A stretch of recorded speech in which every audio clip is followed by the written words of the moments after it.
বিএনপির সঙ্গে দিল্লির সম্পর্কের প্রধান শর্ত জামাতের সঙ্গ ত্যাগ। বিএনপি কেন জামাতকে এখন দেখতে পারে না? দেশবাসীর কি এখনো বুঝতে বাকি রয়েছে? স্বৈরাচার শেখ হাসিনার পতনের আগে বিএনপি জামাত কত মধুর সম্পর্ক ছিল, কিন্তু সেই সম্পর্ক আজ নেই। স্বৈরাচার সরকারের পতনের পর থেকেই বিএনপি জামাত ইসলামের বিরুদ্ধে লেগেছে। সারা দেশে জামাত ইসলামের তুমুল জনপ্রিয়তা এবং বিএনপির যে অপকর্মগুলো মিডিয়ায় আসছে সেগুলো দেখে দেশবাসী আর চাচ্ছে না বিএনপিকে ক্ষমতায় দেখতে। এই জন্য জামাত ইসলামী তো সে কাজ করছে না, অপরাধ কোনো করছে না, এই জন্য দেশবাসী এবার জামাত ইসলামকে দেখতে চাচ্ছে।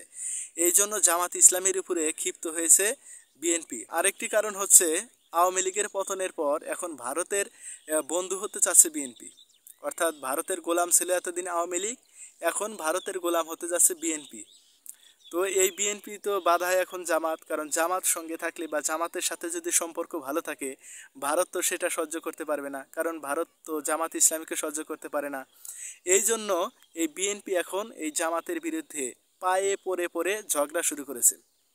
স্বৈরাচার সরকারের পতনের পর থেকেই জামাত ইসলামীকে এমন ভাষায় গালি দিয়েছে, আওয়ামী লীগের চেয়েও নিকৃষ্ট ভাষায় জামাত ইসলামকে গালি দিয়েছে। রাজাকার, আলবদর এগুলো বাহিনী বলে গালি দিয়েছে, অথচ তাদের সাথে কিন্তু ছিল, তখন কিন্তু রাজাকার ছিল না, যুদ্ধ অপরাধী ছিল না, সেই আওয়ামী লীগের ভাষায় এবং কোনো কোনো জায়গায় আওয়ামী লীগের চেয়েও নিকৃষ্ট ভাষায় জামাত ইসলামীকে গালাগালি করেছে বিএনপি।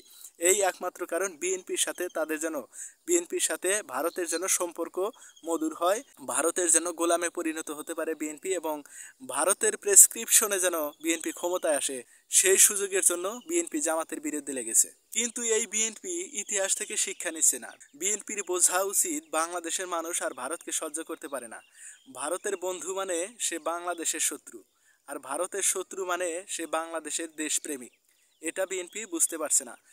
ভারত বিরোধী যে যত হবে সে তত দেশপ্রেমিক হবে, দেশের মানুষ তাদেরকে সবচেয়ে বেশি ভালোবাসবে। তাই জামাত ইসলামীর দিকেই তাকিয়ে আছে দেশের জনগণ।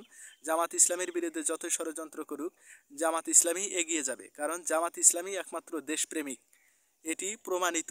ভারত আবারও প্রমাণিত করলে এই খবরটির মাধ্যমে যে জামাত ইসলামী এদেশের সবচেয়ে দেশপ্রেমিক।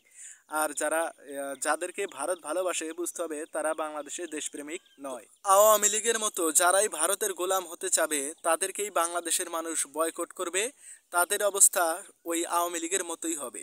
সবাইকে ধন্যবাদ। আসসালামু আলাইকুম রহমতুল্লাহ।